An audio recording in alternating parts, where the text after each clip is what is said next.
Hyakkimaru, move with the left analog stick, not with the directional button. Good, well done, Hyakkimaru.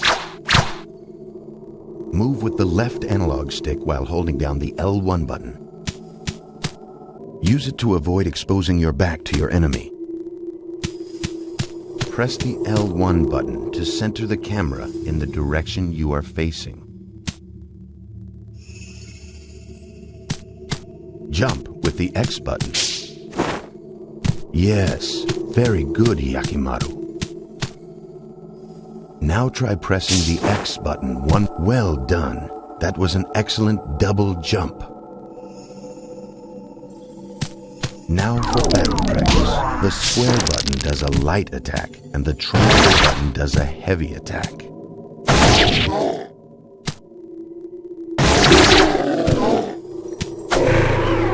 You're a quick learner. Now, I will show you a very special technique. Press and hold the triangle button. When your sword flashes, let go of the triangle button. Attack the enemy using that technique. Then press the buttons as they appear on the screen.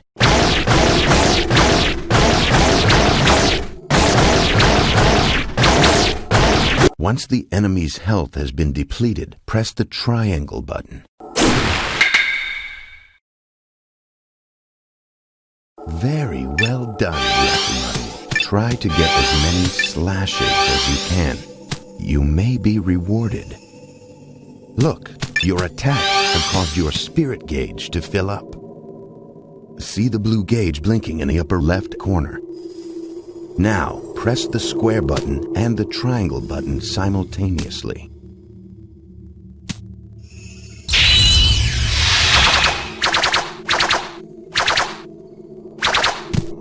Excellent. You have successfully performed a spirit attack. You will be able to learn more spirit attacks by finding spirit scrolls. Press the L2 button to change. See how the weapon in your hand changed? Try excellent swordsmanship. There are many other kinds of swords.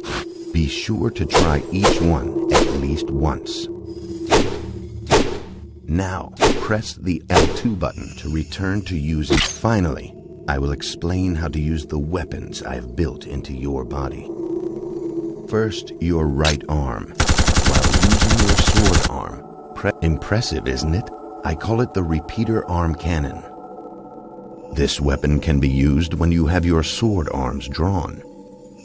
It is very effective, but there is limited ammo, so use it wisely. Now your left leg, press and hold the R2 button. Now your left leg. Once you select your target using the cursor, press the triangle button. Quite powerful. Hey, Hyakkimaru. I call it the guided leg cannon. It is very powerful, but uses special ammo. Use it sparingly. Oh, I almost forgot. Those swords in your arms? As you defeat demons with them, the swords will increase in level. Be sure to use them often, Hyakkimaru, for they will serve you well. Hyakkimaru, your journey begins here. Steel your will. Be strong. Defeat the 48 fiends and return here alive. I await you, Hyakkimaru.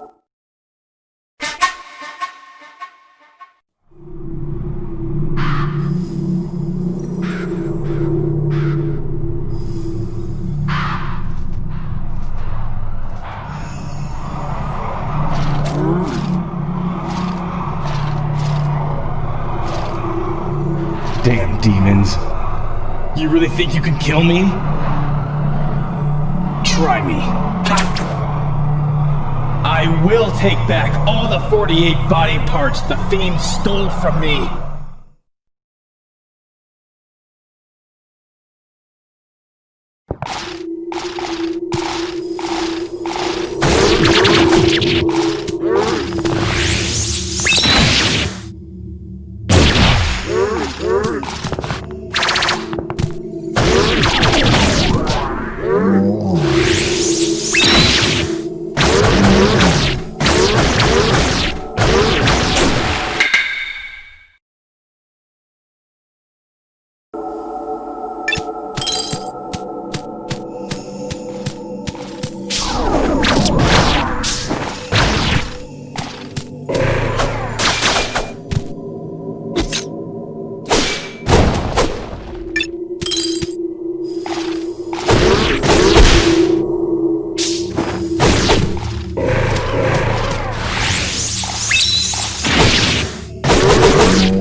Demons!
What is that?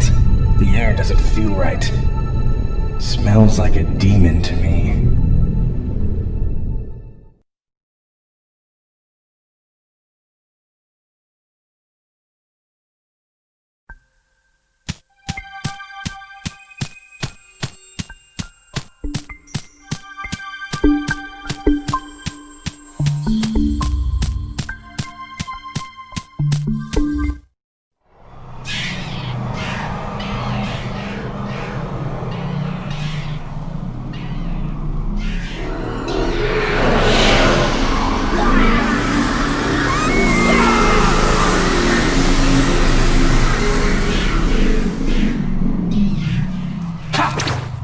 I finally found one!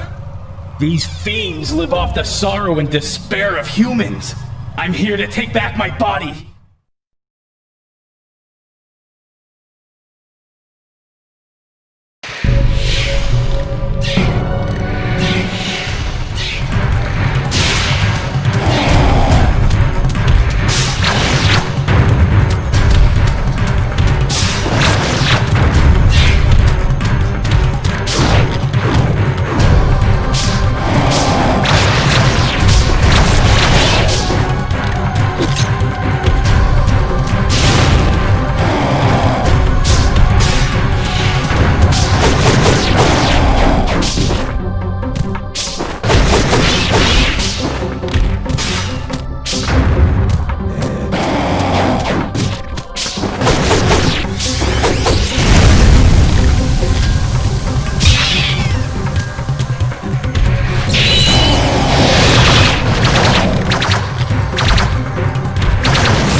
What's happening?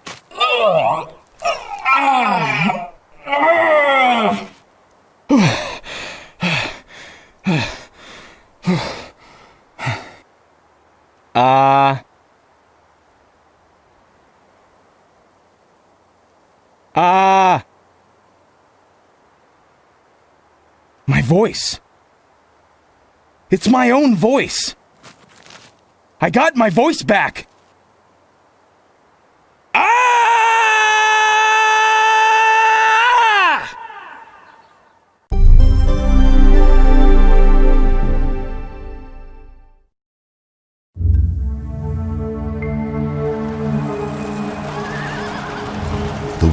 was ravaged by unending war.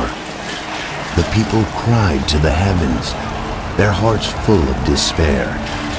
Unbeknownst to them, the world was at the mercy of a group of vile demons known as fiends. One day, a terrible omen appeared in the sky.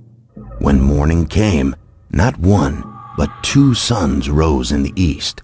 However, while one sun shined more brightly than ever, the other gave off a dull, black light, as if it were but a shadow of the real sun. It seemed as though the gods of the heavens could no longer bear to witness the troubled times on earth, and parted ways with the gods of darkness. The gods of darkness, the fiends, looked upon this omen with fear. To them, the appearance of two suns foretold the birth of a human that would have the power to end their dark rule. However, the fiends could not destroy this child of light themselves. They discovered, however, they could corrupt the child's birth parents. The fiends approached Kagemitsu Daigo, a local samurai, and the future father of the child of light, and enticed him with promises of power. One night, in his dreams, Kagemitsu Daigo saw a vision. In this vision, he was told that he would be given the power to bring order to this chaotic world. Daigo, thinking that he had received a vision from the heavens, gathered all his courage and ventured to the temple called the Gates of Hell alone. As Daigo stood there, surrounded by the possessed statues of the 48 fiends, he was told that the price of his power would be his firstborn child. The sudden demand threw Daigo into a panic. Heightened by the echoing laughter of the fiends, his mind began to twist, and Daigo's reason and judgment failed him at last.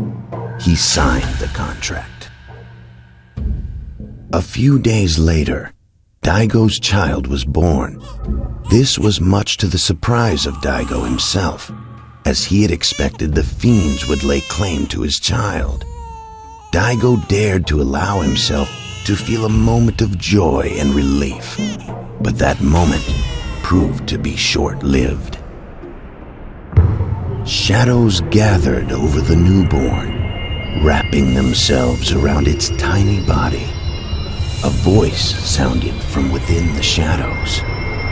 The body of your son now belongs to the 48 fiends. As promised, you shall be granted the power to bring order to this pitiful world. You shall never know defeat in battle from this day forth. Your path to victory shall be littered with the corpses of those who defy you. 48 parts of the infant's body had been stolen by the fiends. Seeing what happened to his son, Daigo let out a blood-curdling scream in anguish. Suddenly, Daigo sprang into action. He snatched up the infant in his arms, jumped atop his trusty steed Midoro. His wife desperately tried to stop him, but Daigo shrugged her off and made his way toward the river.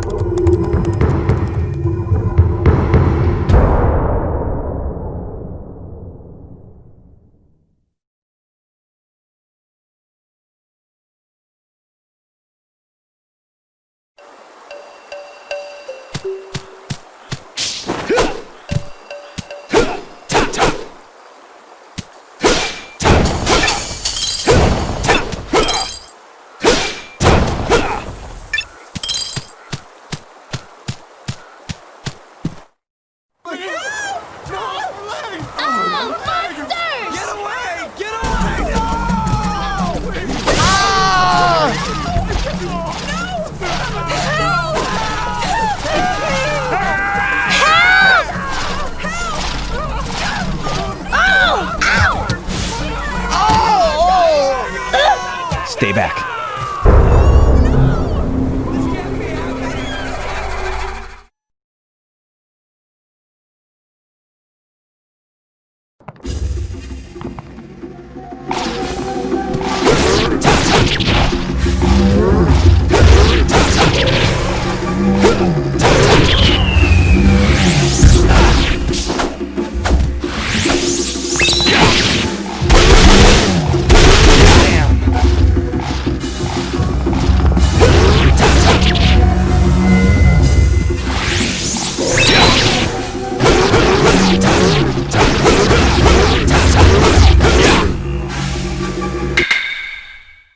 Away with you!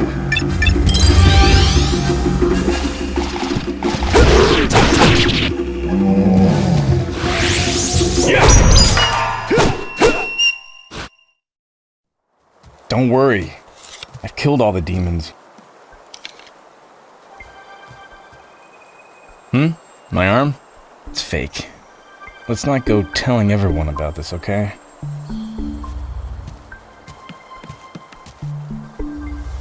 Why are you following me? That sword in your arm. I bet it was forged by a master swordsmith.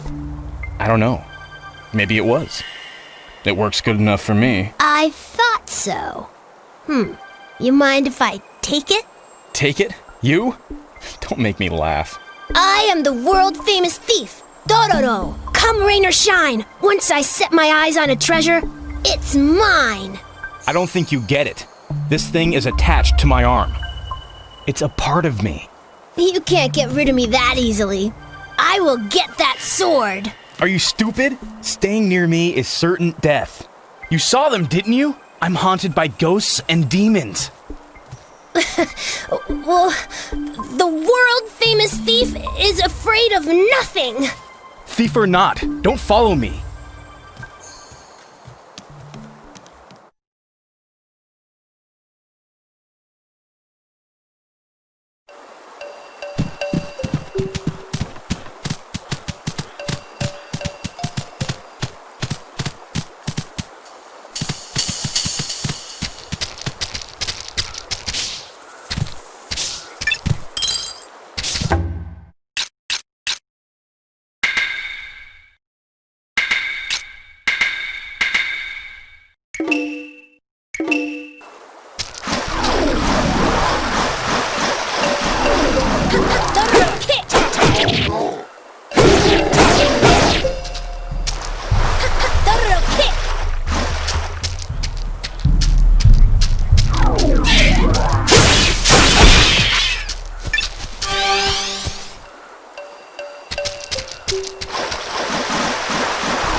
Dororo! Let me go! Let me go! Help!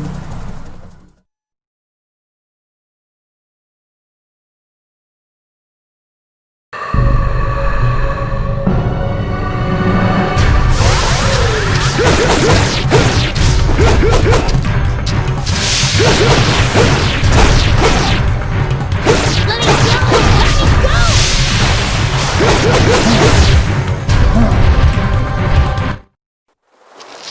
Thanks for your help. I'll cover your back.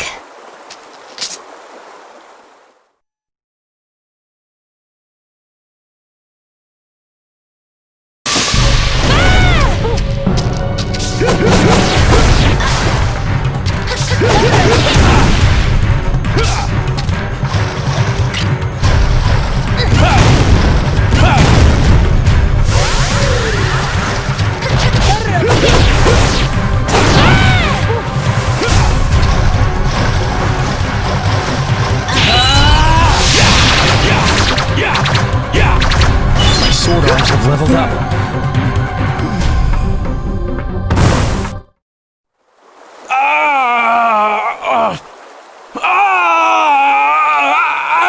My eye!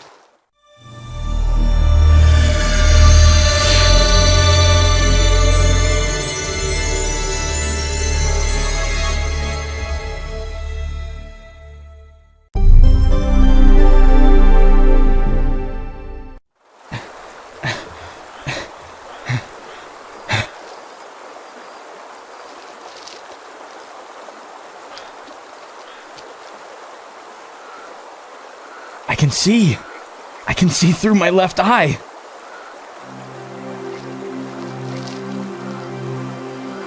Dororo. You're Dororo. Your voice is a little annoying, but you're a cuter kid than I thought. Hey, is that your eye? Go ahead, pick it up.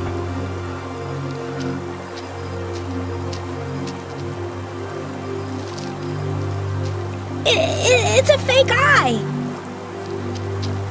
You scared? I don't blame you.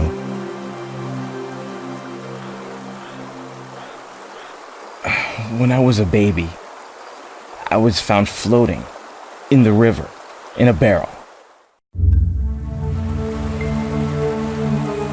Having returned from his studies in China, the physician Jyukai had been gathering herbs near the river. To his surprise, he came upon a barrel floating by, carrying in it a tiny infant. Perhaps it was his medical training that urged him to save the child, or perhaps it was human instinct, but Jyukai did not hesitate but for a second before he rescued the child from the barrel. Yet upon examining the child, he was at a loss for words, for he did not know any medicines that could help this cursed infant. However, as Jyukai fed the child, he watched the infant sip at its porridge. He felt its burning desire to live and decided to raise the child as his own.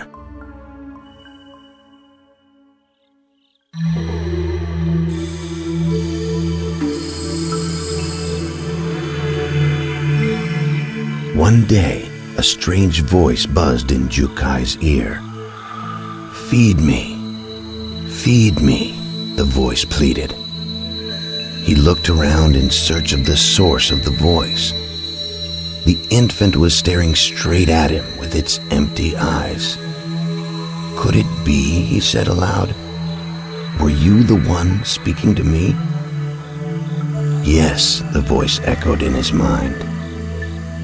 Jyukai realized that the child could speak directly to his mind. From that day forward, Jyukai communicated with the child telepathically and taught him everything he needed to know about living in this cruel world. When the child turned 3, Jyukai made a decision. He decided to operate on the child. He would use all his medical knowledge to give the child everything he was missing. Arms, legs, eyes, nose, ears, everything that the child lacked. He began the operation. After many, many hours, a miracle happened. At the end of the surgery, when the anesthetics had worn off, the child opened his eyes. And for the first time, the child had a complete body, and he had a name, Hyakkimaru. Within a month after the surgery, Hyakkimaru began to learn to use his new body. He sat up, moved his legs, and took his first steps. He stumbled many times, but every time he picked himself back up and tried again. The pain was nearly unbearable, and every day he worked himself to the point of nearly collapsing. Soon Hyakkimaru was able to run about as free as any child. When Hyakkimaru turned 6, Jyukai had been watching him run and play like any child would. Despite the fact that he could not see, he knew at that moment that with such wondrous gifts, a strange and fantastic destiny would surely be awaiting Hyakkimaru. As Hyakkimaru grew older, strange things began to occur. Demons began to appear all around them, watching their every move. When Hyakkimaru turned 18, he visited a local temple. While praying, a voice spoke to him from the heavens. "The 48 fiends have each taken a part of your body, young Hyakkimaru. You must slay these fiends and retrieve what is rightfully yours. However, the fiends have also created a human out of your body parts. Slay the fiends, or their human creation, and you shall become whole once again." Hyakkimaru, sensing the seriousness of the situation, sat down to speak with Jyukai. Hyakkimaru knew that the fiends were after him. He knew it was because of his special powers that the demons wanted him dead. Even though he had artificial limbs and could not see nor hear, he could see things with some sort of innate sixth sense. He knew that the fiends considered him a threat and would do anything to get rid of him. Hyakkimaru decided that he must seek out the fiends and destroy them. To help him accomplish this, Jyukai decided to perform one final operation on Hyakkimaru. He fitted Hyakkimaru's body with various powerful weapons. As Hyakkimaru prepared to set off on his quest, Jyukai warned Hyakkimaru of the dangers he was sure to face. He explained that fiends lived off of human suffering and grief.